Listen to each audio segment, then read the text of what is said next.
Hello, I'm Richard Vobes, the Bald Explorer. This is a different video from my normal videos. This is a video that looks at what it's like living with an Esse wood-burning stove. This is the Esse Ironheart. It's a wood-burning stove. It's multi-fuel actually. You can burn coal if you wish to, but I don't. I want to burn logs because I think wood smoke is much nicer than coal smoke. It smells nicer, and for me it's more homely. When you come in the house and you have this wonderful warmth as well as the sort of wood smoky aroma, it's very homely and it's very nice. So I wanted to talk about what it's like living with the Esse, the installation of the Esse briefly, and also, I have to be careful because this is actually on and it is hot, and also I want to talk about the delights of having and the reasons for going for it.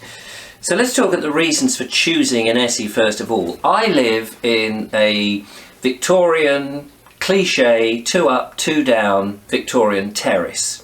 There is no central heating in the house, there never was. I've been here over 28 years and I have in the past had a Rayburn. When I very first moved in with my wife at the time, we had a Rayburn. It was given to us. It was pretty clapped out and we ran it here, same position because the chimney is obviously there.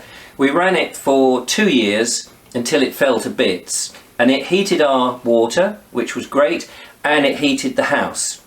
And it was superb. We even had young kids running around, no fire guard. They just knew that it was hot and they managed to avoid it. It was absolutely fantastic, loved it.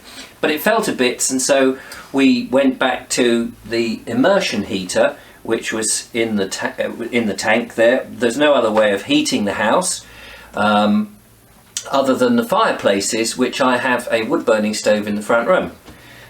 So the other thing that you could do, of course, is use a electric fire or some of those portable gas bottled fires, the Cala gas bottled fires. So you could have done that, and I have done that. So over 20 years, bringing out the kids, blah blah blah, done all that. Now that I'm pretty much on my own, I wanted to go back to having something that would be a bit more cumbersome.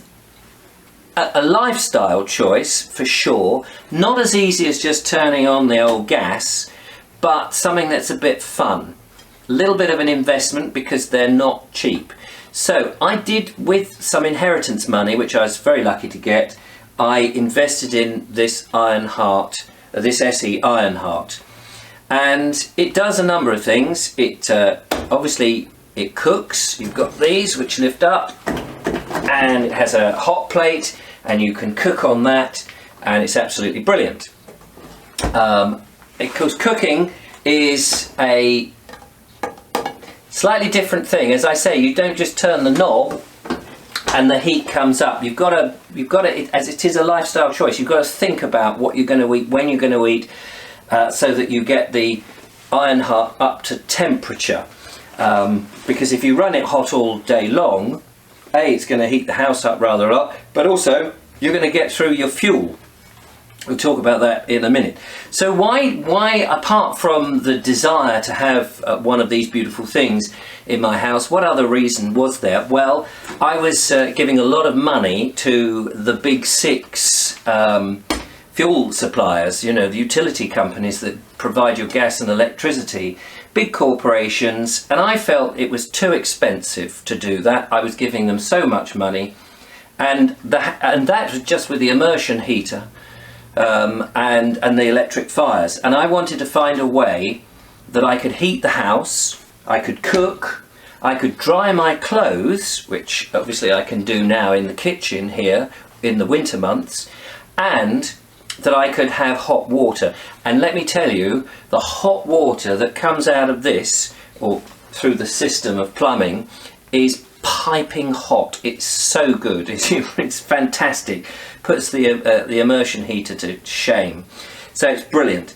So that's one of the reasons that, or they're the reasons, the main reasons why I wanted to have this wonderful thing.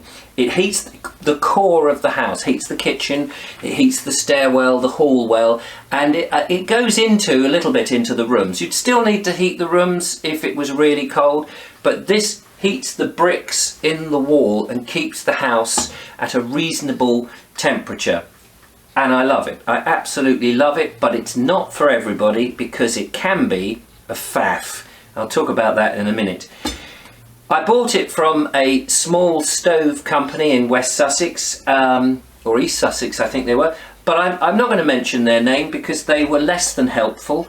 I inquired about the system I wanted with a boiler inside, and when they made the order, they sent me a version that didn't have the boiler inside. The standard one. It's a huge thing, it's very heavy. 2 blokes it took to get it in through the door and position it, and it was only once it was in position that I asked them about the boiler. I said, well, where do we connect the pipes? And they said, oh, it hasn't got a boiler.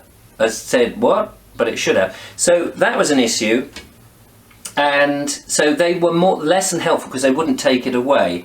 So I then had to buy the other bits, or at least order the other bits, and got a bit of a discount because of that problem, and had to fit that myself, and you'll see a little bit of that in a moment.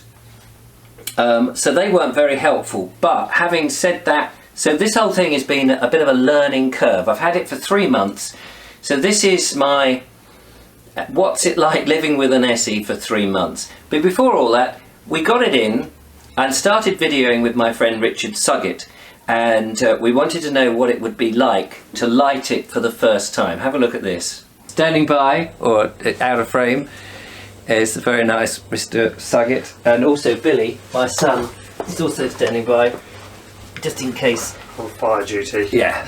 So, let's do it. I think everything is in the right place. Can't remember now whether that's going to be, everything's to the left, isn't it? Clockwise, that one. So let's just see what happens. I've opened the flue. Because now it's stuck again. Oh, there it is.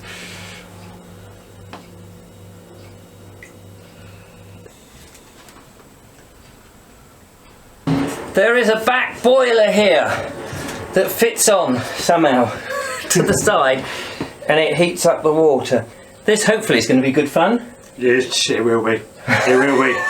Guarantee it. Right, okay. So, we better press on. There we are, matey. I'll give that bit to you. Hi, thank you. And I'll go make a cup of tea. Oh no, I can't. We haven't got the Esse going. Oh no. Oh, well, there's an incentive. Yeah. What a day. What a day. Long, long, hard, tedious day.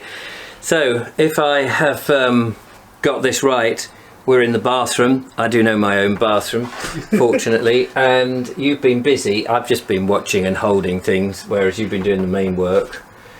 Plumbing. Hot tank. We've got 28mm pipe coming out of the hot. We've got 28mm cold pipe going in.